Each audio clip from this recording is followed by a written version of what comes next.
from it suddenly opens up so many opportunities to actually learn about it. And globalisation has this amazing power to kind of just push out of sight, out of mind, the kind of implications of the food that we eat and the lifestyles that we lead. But actually food's amazing. I mean, it brings us all together, and and it has the potential to just play such a positive role in our lives.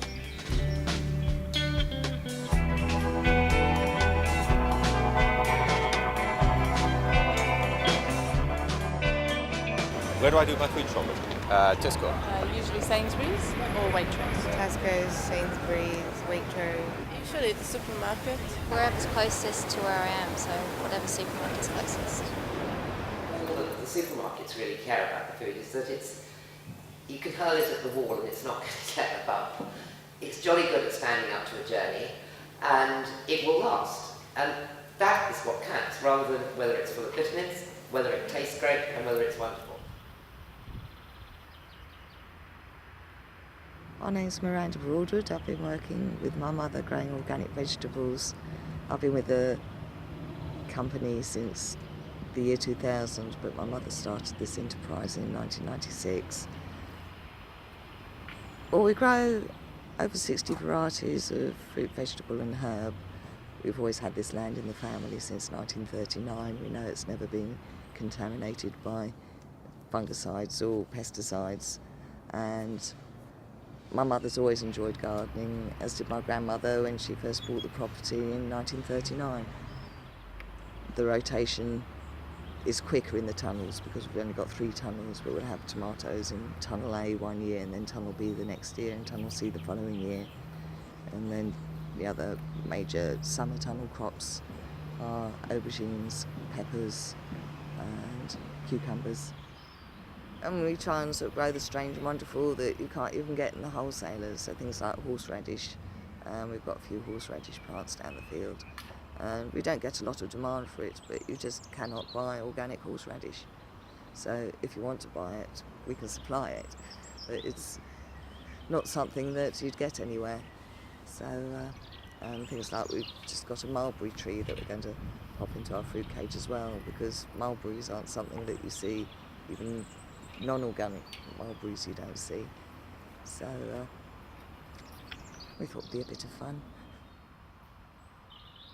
We actually know today that a lot of the food we eat is coming from really bad places, because Oxfam and ActionAid, for instance, they did a survey on how the price of an apple was put together. And if you broke the thing apart, this is an apple you might buy in a supermarket, you found only 4% went to the person who actually grew that apple, sprayed that apple, picked that apple, and did all the bloody work. And the rest of it, which was fixed cost, was spent on transport and everything. What I find so terrible about supermarket produce is it all looks the same. Like, all your tomatoes will be like approximately the same size, the same color, like all your zucchinis are this long and they're green. And anyone who's done any gardening will tell you that that's not how vegetables grow. Like, they grow really funny shapes and sizes, and if you compare like a tomato that's been sitting on a shelf in a supermarket for a couple days in a fridge compared to like one that you just went out and just grabbed, the taste is different.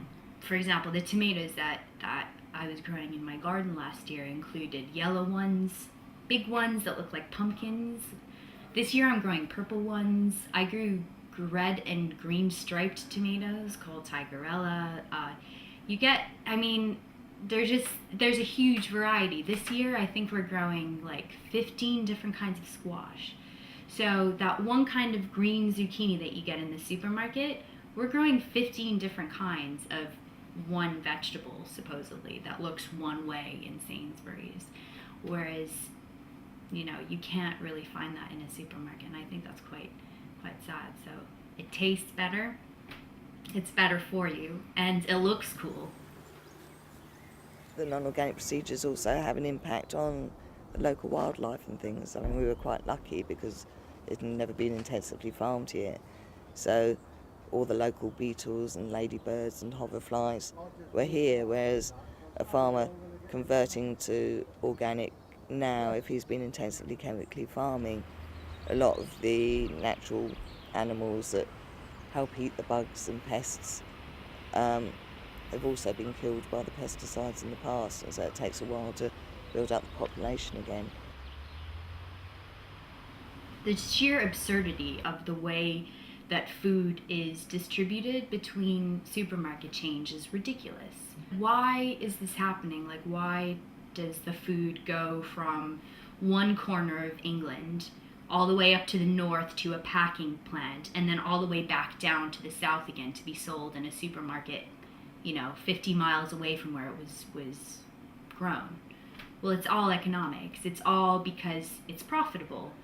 And I don't think food should be about profit at the end of the day. And I also don't appreciate how supermarkets not only just do things for profit, but then end up manipulating the situations for dairy farmers and vegetable farmers. So essentially dictating the rules in terms of how things are sold and what prices they're sold and how much profit the farmers get.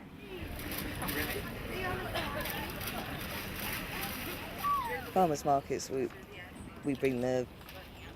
just take one of the vans up to London. We just do Wimbledon in South London because that's at the time that was the closest one.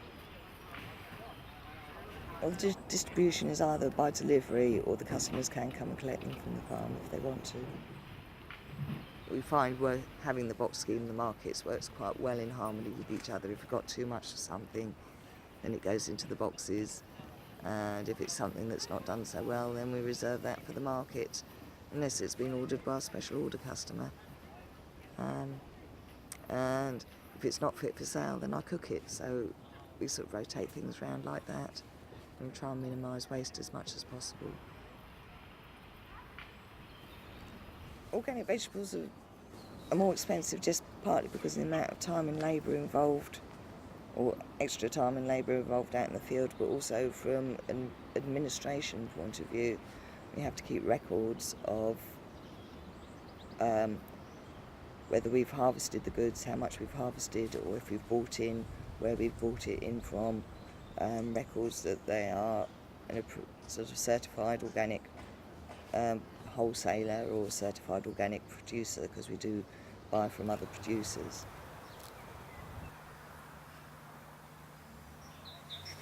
It took about a whole year to get one full-sized allotment. It's not as easy as you think to get an allotment. You kind of have to be patient. But when you consider that it's a very long-term project, like, it's probably not something you do for a year or two. And the reason why they're so in demand is because this is London. I mean, the areas of land that people are trying to grow on when you get closer to the center are just too valuable. They're just too valuable for development reasons. I just see that a lot of sort of organic gardening is all about like how much money you can spend, as opposed to being really DIY and really sustainable and doing everything like as cheaply and as like consciously as possible. And then also knowing that you're not just wasting space, but what I'd like to see is, and personally if I had more like time and balls to do it, was like reclaiming urban spaces.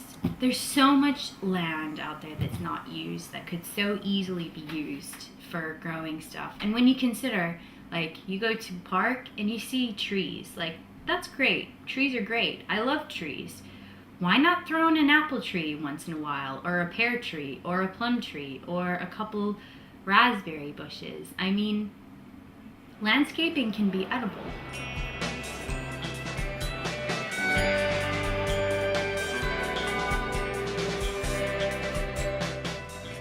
Well, I agree with all the previous speakers that we have a problem, and my summary of it would be that the current industrialized, globalized, centralized model for our food production and distribution systems are deeply unsustainable and much more precarious than most people realize. And I think that the system of farming which best addresses that challenge, in other words, which incorporates the most features of a shift towards truly sustainable agriculture will be based on organic principles. It may not be certified, as Zach said, but it will be based on organic principles. But I think this change is needed, and the way it will be achieved is to build a new movement, a food movement for change. Because this change will have to come from the bottom up, not the top down. The top will have to do things, but it has to come from us. We've got to believe, all of us, that this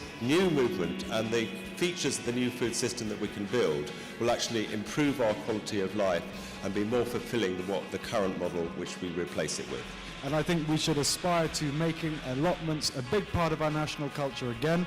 You're not born with the green thumb, you work at it. We need to spend more time cooking. We need to cut down on protein. We don't need to live on cheap meat. Eating seasonally. And one of the things that I would say to you as consumers is that actually everything you do when you go and buy or choose a piece of food is essentially not just an act for making yourself feel better or having some great food, but it's effectively a political act. In terms of people with busy schedules making time out to grow food, it's just a decision that you have to make.